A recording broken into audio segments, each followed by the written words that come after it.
It's just that that top floor is always a bit awkward, considering there's about, 3 windows you'll use, there's 2 hatches and a big skylight.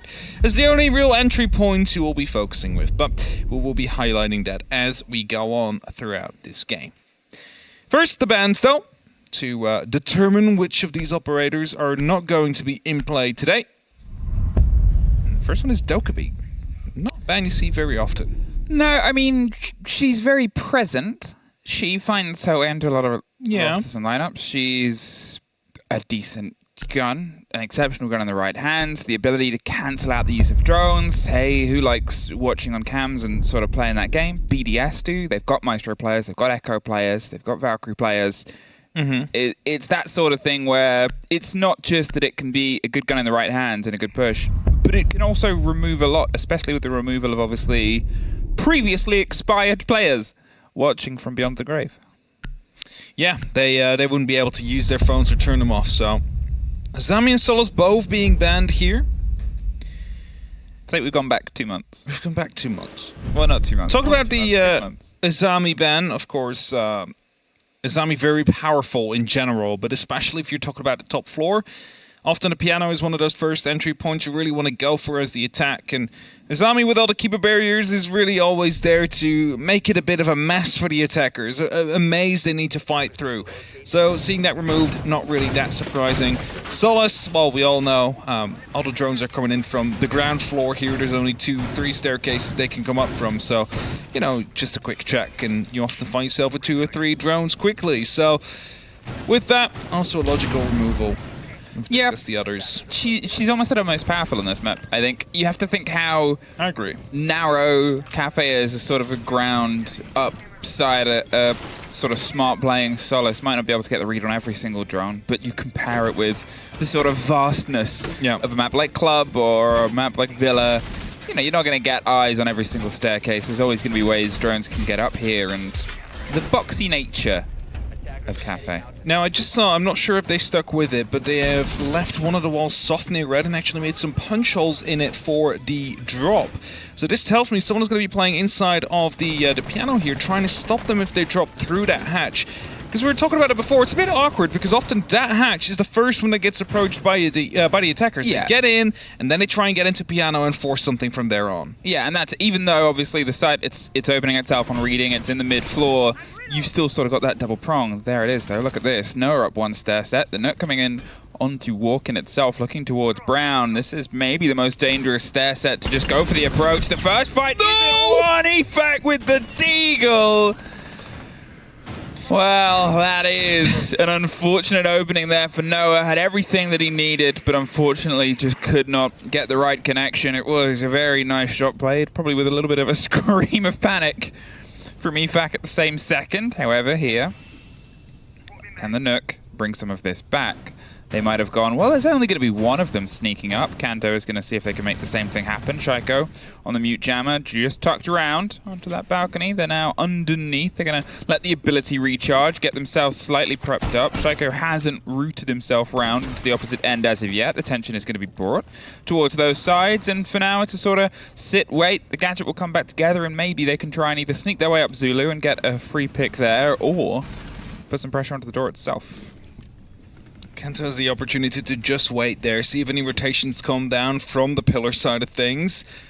Jeezlin's finding himself quite close as well. Of course, has those talent shields and all he really needs to do is just sneak in, get that shield down on the floor, and try and plant right behind it. That together with the Candelas coming right through should have been a recipe for success, but Alems takes down Prano. Is going to be taking down one of those supporting fragments there for the side of TT9 as everything comes together. Gisla's trying to get the kit down, and Kendry's able to win the fight on the back end. He's looking for the next, but Bride has it locked. However, the site is quickly evacuated on the back end of that diffuser going down. The 4 versus 2, but 40 seconds. They've got to come up with a plan. And Renshiro with the long rotate round onto the back end. The grenades have been utilized just to sort of maybe get lucky that somebody was swinging themselves in. They've got to try and time this pinch perfectly. They have the time to bring it together. There's the first for Alems. The second is able to get one on the back of it, but they are surrounded by BDS.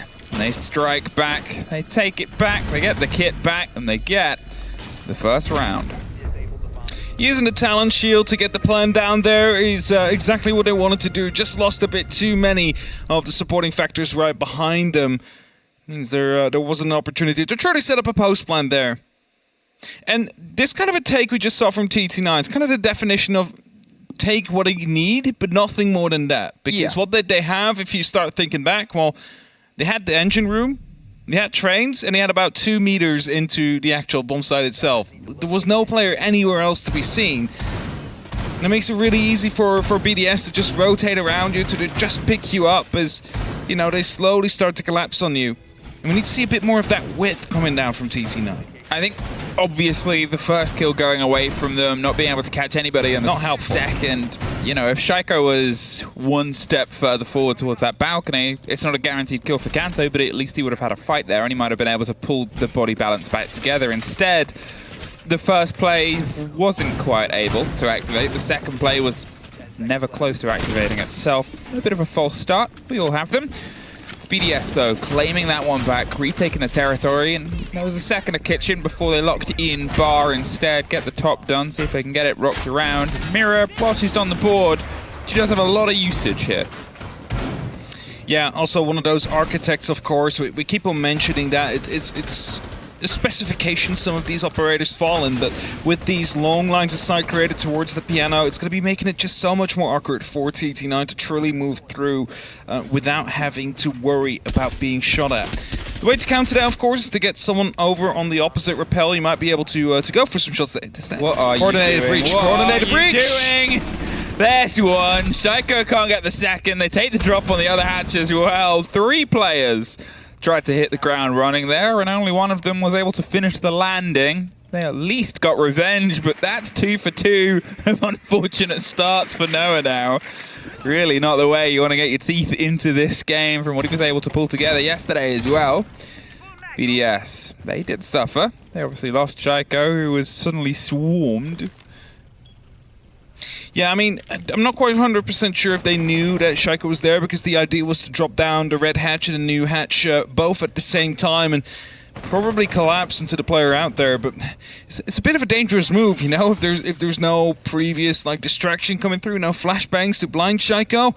So just an even trade is what they will have to be content with for now. Up reach into the piano. Really wanted to put up the pace here, TT9, either through the hatch or through that window. Yeah, it seems like they want to make sure that there's a bit of fire behind the Fury. They're not really going for a bark and everything is a bite, it's a snap. And here they've been able to snap themselves with the fight. The attention's drawn first onto the window, and then Gisla's able to swing around and get the second. There is a player, obviously on Lumber, there's a player tucked underneath as well, I think, that might try and get a rotate round as Gisla gets control. Yeah, it's EFAC, who's just sort of hovering around the core of the white stair set itself. There's a bit of a wait currently. I think they're trying to piece together just where they can put the pressure on with this man advantage. The issue is the mirror window native planks. That's why they're not moving out yet. Kendra needs to go on the rappel to put up some pressure towards the mirror there to make sure they're locked in place. But Leakefak instead will be rotating up, gets spotted out by the drone. Gisla should be able to take him down, but it seems like he's been aware. The C4 blows in. A beautiful throw from Brede there to provide some support to his teammates. Kanto with a grenade underneath there. Not quite in that corner, but they have the awareness that somebody is hunting them underneath. But look at the timer, 30 seconds. The second is once again impactless. They've got to see if they can try and rotate out. As you said, the C4 took it, but look what they've taken back. That mirror window is still in place. They now have eyes towards the default plant spot. They can just drive themselves through. EFAC, he's taken the back end. They've got control of not much now, just a fight inside the site. It's a 2 versus 1. Kendrew, he's going to go in with the skeleton key, but they're watching it from afar. And BDS, second time they've gone for a retake. This time the kit wasn't planted. They had a lot more time to work with. The mirror window's being problematic there, and you know, what do you really do about it? No twitch on the board. Not able to get that mirror window popped from the back. And thus they will use it against you. Beautiful C4. Again, that was actually round defining, you can almost say, because he managed to get up quite far, Gisla, right? Like, if he would have been able to push blanks, kill the player behind the mirror window, it all falls apart. You could push from there on. But just because the rotate comes back through, I still don't get this, by the way. And I guess it just wanted to enter quickly, see if they can take some quick pace onto the side, but So EFAC ripped one C4. The second was the one that got him. Oh yeah, that was inside. They went around inside. They put him in a pain sandwich of C4s. It's like you can go by one C4 which I or the do not other. recommend. No, definitely not. But that was, yeah, that was, I mean, it was a ballet of death. But again, taking out that player, round defining for BDS, because that suddenly just removed all the pressure they had onto their direct strongholds.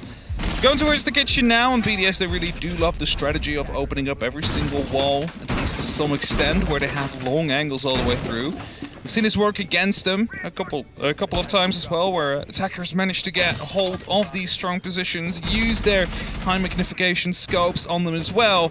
So that's something they need to be improving at here for this one. Oh. They need to make sure they hold on to things like Kojak, for example. To the top once again.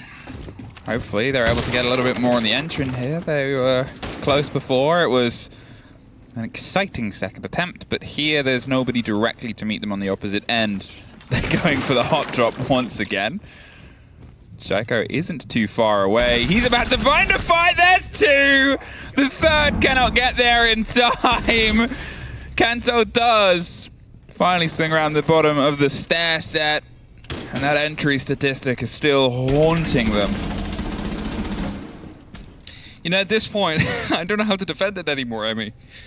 It's that they're going in quick, they're just lacking the information right there. Shaiko just swoops them up. There's nothing there to remove him from his position. There's no pressure coming down from the opposite side or on the balcony to stop him from moving through. I just don't know. It's a bit sloppy from TT9 and Shaiko twice now taking full advantage of it. I mean, that's the thing. Shaiko and Noah have probably played about 20 seconds total of the previous two rounds. Like, it's really just happening instantly. And whether it's the direct drive onto the hatch itself, whether it's the hot drone of the first round, or there where they sort of went, let's get in and just funnel ourselves down these stairs, they're hoping and expecting to take BDS by surprise. Obviously, they're trying to hit them when they're still maybe setting up or getting into position here, but BDS, they're comfortable enough to lean into those firefights. They're comfortable enough to go, I've got a whiff of a fight here. I'm going to stick around just a bit longer, and BDA, filthy, takes care of Kanto onto Brown. Prano's trying to find the fight, but is swung from separate angles. EFAC instead gets Kendrew, and now Prano, 4 players to get rid of. Unfortunately, the first locks him out of the front door. This is a tactical timeout. Like, I would hope it's a tactical timeout to come through. Doesn't seem to be the case for now. No, okay, they continue. Oh, yes, there it is. It is going to be the tactical timeout. I was going to say, because like if we're just looking at these last 3 rounds, the last 2 really haven't been too incredible for TT9. Just an early entry frag by lack of droning. The first, they actually managed to get the plan down, but again, they didn't take much control. So, like, what was the longevity of the plan? You know what I mean? Everything is direct. Everything is A to B. There's no multiple layers to this. No, and it's just a straight B line to the Cafe. I think for a while, I've always enjoyed the idea of attacking Cafe. I think there can be a lot of creativity. There can be quick drives. We've seen, you know, especially on that top floor of bar, you've got Candela plants, you've got sort of quick zip up plants, you've got everything can sort of be utilized there. The pace and the sort of attention towards let's hit them hard, hit the kit and get out of there is maybe under the expectation of how BDS have been playing recently. They haven't been as sharp, they haven't been as fast, they've sort of not quite been able to get the rhythm that you'd expect from BDS. I mean, look at Shaiko specifically. Shaiko did not have a good opening couple of play days, and here the double sprayed through, tried to pull away for the last, then went back into the fight. It's good from Kanto to keep pushing, but still, it has not quite hit the TT9 methodology, whether they're going to slow it down now, whether they're going to see if they can try and catch the loose players. I mean, it's up to how the game rolls at this point, really. What about a drone in front of the people just rushing in the building? I mean, yes and no, because I guess I don't know what intel they're specifically working on. Like, but I'm not seeing any yellow pings when we're lining it up, right? Like, I don't see anybody driving around. I just see 4 people, like, focusing on the hatch. And I might be missing that, you know? I could completely be missing the drones. But, for example, if you're rushing down those red stairs... They've only lost 1 drone. Yes, but if you're rushing down those red stairs, Like, you need to have some information no one was right below you, because none of them were like taking a fight with Shaiko as well in that round. Yeah. So it's a bit frustrating, but it's more frustrating for themselves. Of course, they're the victims of it. Right now, BDS just holding tight. Default cams are being taken out. Get some information out on where they actually are. And again, they will start from the top floor. This is definitely already like the slowest round they've played so far from TT9. There's no one in the building yet.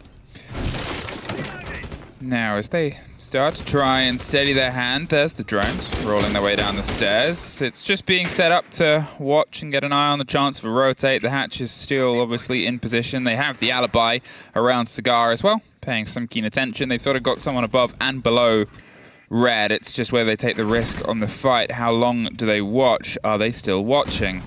He's curious. Blems is a killer. There's the first.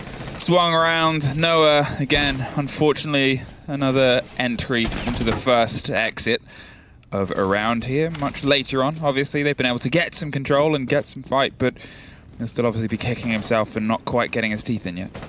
They're still struggling on trying to actually get full control of that red hatch. Of course, we saw a spot come down earlier from that drone that was placed, so they're a bit aware now. Look at that. Oh, spots one.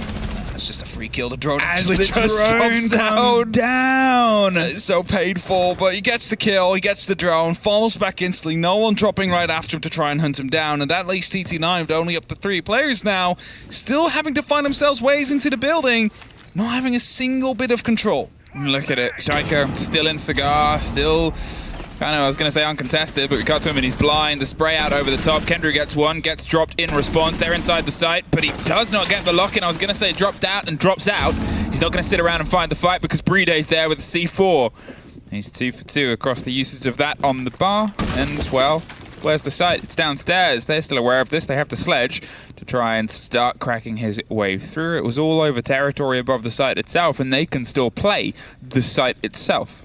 Yeah, and as soon as he starts sledging the actual site from above, there's always the opportunity for one of the BDS members to just, you know, sneakily go back up the stairs and see if they can retake some of that verticality.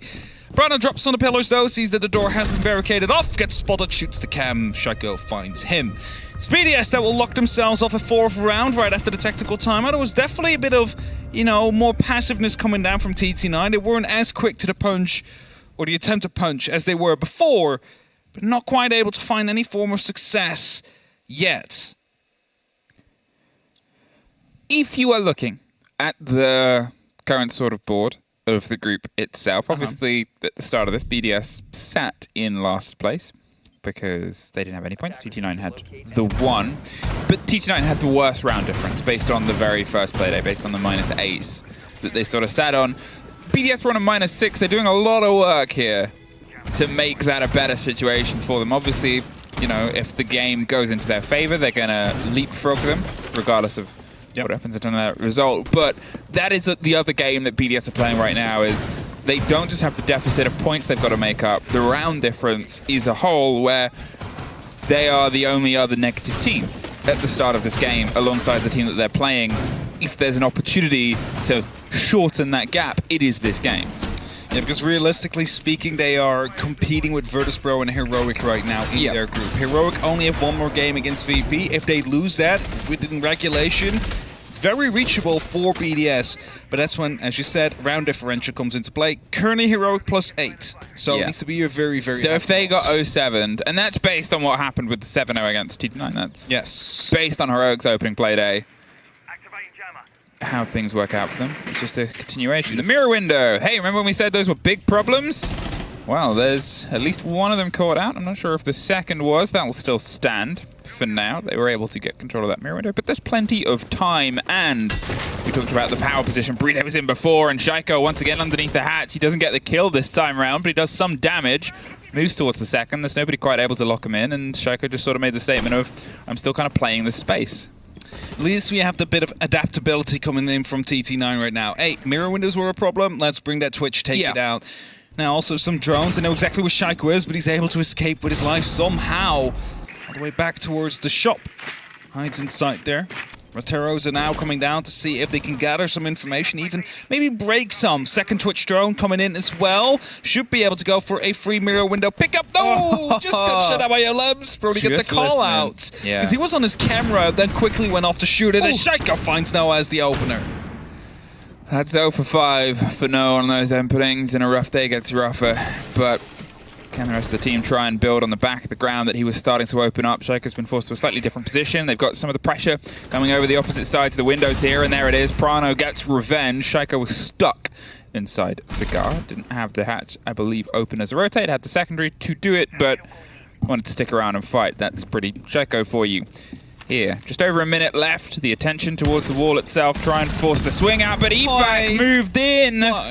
Dug himself onto the hatch, fights through one to get there, finds the second with a Lems. And it is filthy. There's the shotgun for the end. And you just... I mean, the movements that he's making around on his defense, he's playing with the map. He's definitely playing with the map. He's playing with the space, which is not being commanded by TT9. Like that hatch should be the one bit of control you have if you decide to go for that drop. And I'm not sure if they didn't have a drone anymore, if they thought it was clear. Again, I'm going to be throwing it down on information because you just don't run through that hatch if you know there's someone down there. So they definitely didn't know about it. It's just frustrating to watch. It's probably even more frustrating to play as TT9 because... Yep. I mean, look at that. They definitely had no clue Liquefact was there. Was there a drone? That just sat at the top of the stairs as well. He's obviously rotated his way from there. They had the ping on the player at the time of this fight. I'm not entirely sure where LM's won his. But either way, it's I mean, you can't really contest against that. He's having a great game. He's enjoying this play space. As we sort of said, the motions are entirely there. The calls are there. Everything is watertight from BDS, something that we haven't really seen from them this split. We haven't seen them having a good time playing Siege in their opening 2 play days, I think, to especially this level. I feel for Renshiro. He hasn't had much to do yet. I think he's just sitting on the side, being, catching some strays here and there. But he hasn't had a single kill yet. But it's not like it's necessary if you look at the current scoreline. Brede hasn't died yet as well. He might get through the entire half not dying. Maybe even the entire game. You don't know. I mean, TT9, they do not... I don't think anybody wants to suffer the second flawless half. Ever, but no. Like ideally, you always get something. And talking about something, there is an entry kill, the very first for TT9. Yep, the first time that statistic has gone into their favor. There, the first time they've been able to get a lead in. Shaiko has another response, and there's Efak with Gisela over the top. BDS, they instantly responded. Whether it was just positioning, whether it was the drive through, Kendrick still got himself through the core of this building. He's about to have a fight. Do they know? Efak doesn't seem fully aware. He's sitting and waiting. There's a cam, obviously just active round. And there's the pickup from Efak. Yeah, I think they saw the tip of his gun there on that cam, called it out, said they're on this door, and Efak just tucked in and swung onto it. I'm so glad that TT9 still has 7 drones left they could try and use.